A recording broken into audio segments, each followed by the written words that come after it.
สบายดีสบายดีเบิร์สุขุสุคนพี่น้องจ่ายินดีต้อนรับเข้าสู่ช่องสลอยเด้อพี่น้องเมื่อนี้อยู่บ้านเนาะพาเบิ่งดอกกะเราเป็นร่นเริ่มสิเบิร์ดแล้วเป็นแต่ทั้งเทิงบาทนี่เนาะดอกพี่น้องย่ามใบกับใบปลูกต้นไม้บอกกินหมากได้ห่มแต่ว่าเขาต้องดูกวาดเนาะยามดอกล่นกับบ่ให้เว้ามื้อนี้มีข่าวดีพี่น้องหลังจากที่เข้ามาตะตู่อำมาลาเมื่อคืนนี่แม่สิตอน4 โมงเช้าเขาได้ยินเสียงลูกม้าห้องพาวแลนออกมามันบ่มีบ่อนให้มันอยู่นะพี่น้องเขาหอมเกิดลูกแล้วบ่มีฮอดบ่อนสิให้เพิ่นอยู่มันผลสาดตะกี้ไปได้ในเฮือนท่านบ่จักบ่หอมคาบลูกกระถึกไหายห้องทองแตกลูกคนน่ะเขาหอมได้ลูกแล้วเอ้ย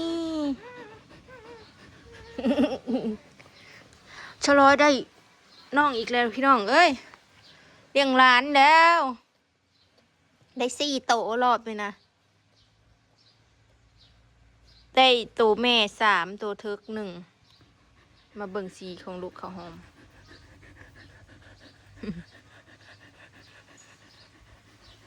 เมื่อยแล้วเพิ่นนะ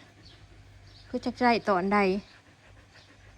เขามาจะนาน่ะ10 โมงแล้วห้องหาเขาหอมกับมีเสยหมอยอยู่มีเงินกระถือผ้าพี่น้องเอ้ยแต่เขาหอมออกลูกนะอยากหมานได้พี่น้องอยากถือเลขได้ปีก่อน100ถือ100ผู้ใดเขาหอมออกลูกนะมื้ออื่นสิซื้อเลขลาวหอมให้ถือเลขลาวเด้อลูกเด้อให้โชคแม่นี่เด้อเงินเยอะใครอยากกินต้มซีนเด้อแม่บ่มีเงินได้ช่วงนี้เด้ออยากกินต้มซีนเด้อชะบึกยังบ่ได้ล่นซ้ำ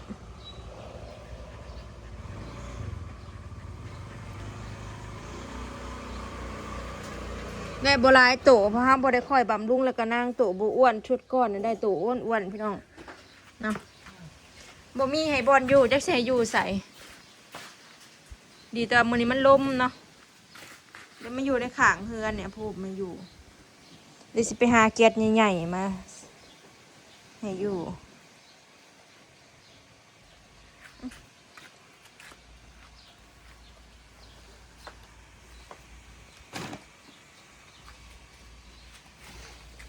อุ้ยบอนสิอยู่เนาะ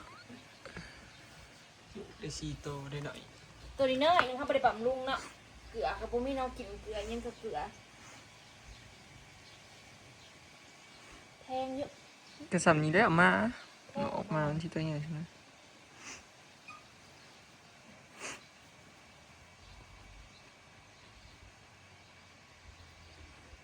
ไปเอาอันนั้นมาใส่มัดนี้คือดีหน่อยพวกหนึ่งมัดไปหอมบ่ค่อยมีมัด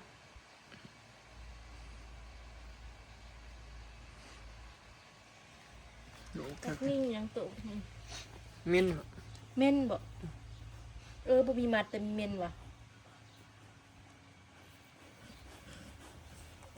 นี่ข่าวดีของครอบครัว กินไว้ไงไว้มีคนจองนะตัวเทิกตัวหนึ่งผู้ใดอยากได้ก็เม่นมาเด้อพี่น้องถ้ามีผู้ใดเบิ่งคลิปอยู่ในโทรศัพท์นี่เนาะแถวบ้านนะ แม่น ผู้ใดอยากได้ก็จองมาเด้อ ไปอยู่ไก่พี่น้องได้มาเอารถมันจองเอารถ ให้ฟรีพี่น้องหักตับทงหนึ่งให้แบบว่าให้ฟรีตับโลนึงทงหนึ่ง บอกเอาเงิน แต่ว่าอาหารมาเลี้ยงมาเกลือเอา เกลือเขาให้ลื่นตาไปกับมือ เกลือเขาให้จังซี่นะให้ฟรี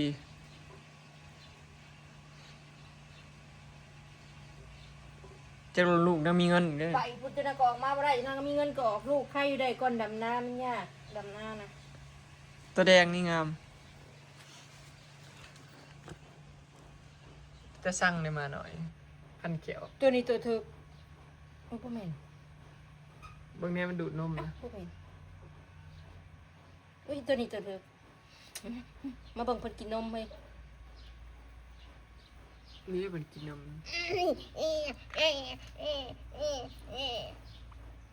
หมาแต่ตัวแม่ไว้มาตัวนี้ ทานเขียวเลยนะจากยิกด้วยจากบาท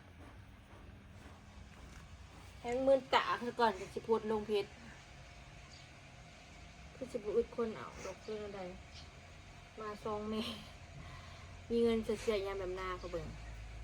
สิเดือนหนา บอกเลขแม่เด้อหอมเด้อแม่สิลองซื้อมึงเด้อปกติก็บ่ได้ซื้อเด้อพี่น้องแต่ขอยสิซื้อหรอก พอได้เงินซื้อตับให้มันบ่มึงเนี่ยไอ้น้อยจะสั่งเลยนะ คือไงอุ้ยเห็ดเหลืองยังห่วงอยู่นี่บ่ได้ออกหน้าพี่น้องบ่ได้คอยไปโรคหยามอว่านี่ก็ไม่เท่าเลย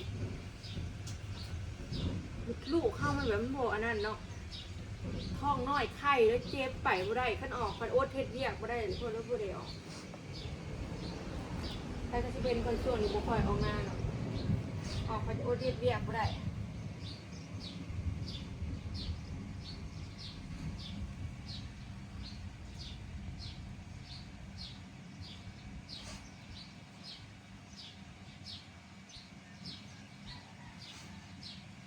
ประมาณนี้เนาะ นี่ มีชีโต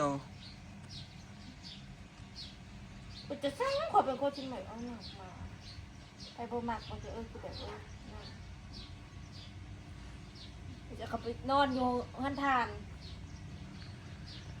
แปลงบ่อนให้นั่งก่อนพี่น้องนี่จะไปนอนอยู่หันทานอายุชัวข้าว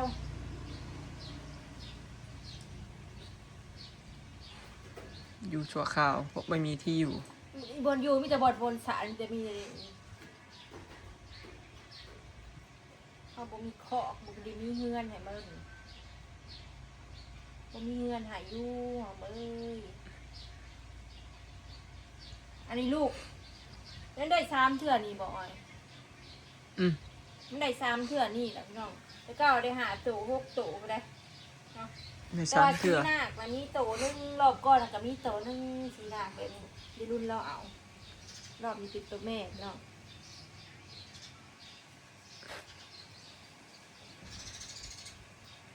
จนลายมีแตัวซีอันเดียวซีคือแม่นะจนลาย กระซัง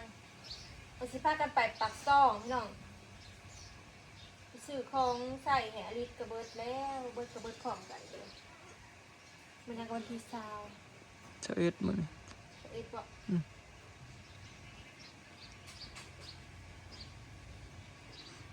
ชื่อนั้นอยู่ในกลิ่นของเพิ่นนี่แหละ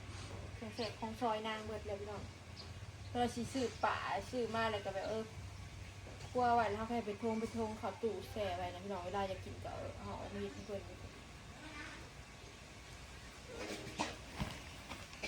อน อลิศสบายดี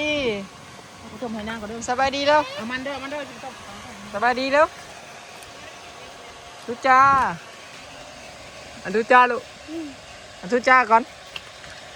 ทุจ้าเร็ว สบายดีก็ได้ไว้ ๆสบายดีก่อนเลยไว้ไว้ อยู่กับแม่ใหญ่มันจะยุงกินบ่แต่แบบส่องไปเยอะสบายดีก่อนล้างมือเลยเด้อพี่น้องเขาล้างมือมาแล้ว ยังยุ่งกินหน้าผากบ่ อยู่กับแม่ใหญ่มันจะยุงกินบ่สบายดีแหละ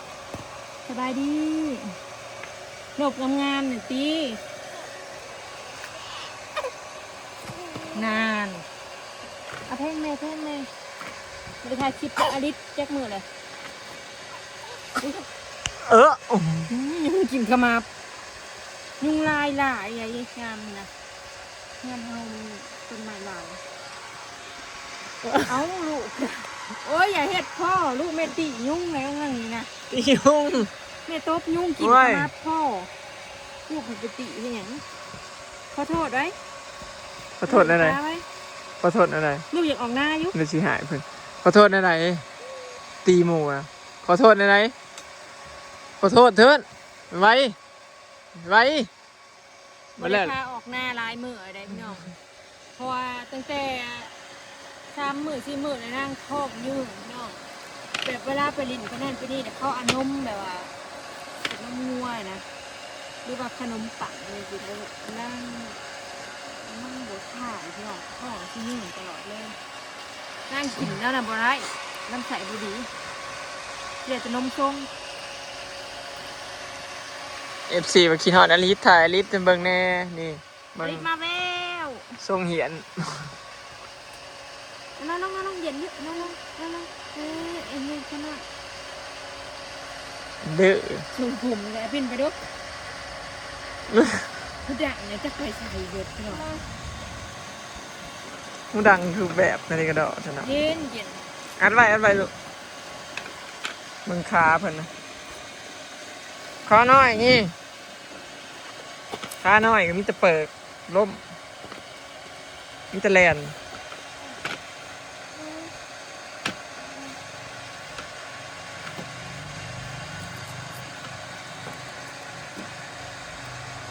โอ้ เขาว่าจะไปเส้นเงิน เขาเอาส่วนไปปิดอันใดน้ พอเปิดจะติด ำบ่เปิดมันเสาร์ นั่งอ่ะพ่อนจิงจะยิงแนวเนี่ยยิงเนี่ยยิงเนี่ยยิงแนวพ่อนดู อันน่ะนี่แนวเด้อ ยิงแนวเนี่ยยิงแนวเนี่ยยิงแนวให้ยันโต โหดะติ้งตะ เบิ้งอย่าไปนั่งจิ้มข่าวจิ้มน้ำเบิ้งกินข้าวแล้วเลยได้นอนกันจะเจาะเพียนเหม็นมีปลาเร็ว มันความคิดดื้อของนาง เกือบเปียกกัน ยังติดหัวอีแม่ยังทายุงกินหัวโอ้ หัวร้านเลยมาไปใช้ ยุงครบหดหัวยังจำได้แต่มือก็อยู่กันเนื้อนี่นะพี่ครับ ไปใช้ อันนี้สิขึ้นอยู่ปักซองไปยุ ไปบ่ ไปยุ ใส่นั่นนี่ไป ไปยุปักซองนะไปยุว้าวดูไปบ่ไปยุไปยุเออเออไม่จักอะไรจักควมไปแล้วพี่น้องว่ายังก็หุ่นเรื่องไหม สักบ่ อันนี้ได้ปีกับหาเดือนมื้อนี้ที่21พี่น้อง ตีกันหาเด็ก ปีกับหาเดือน7มื้อมาเด้อเอาไหม มาเร็ว เอาไหมน้ำเจ้าแล้วแม่ไปเสื่องไว้ตัวละทอกขิมเบิร์ดน้ำกับบริบูรณ์โยนขิม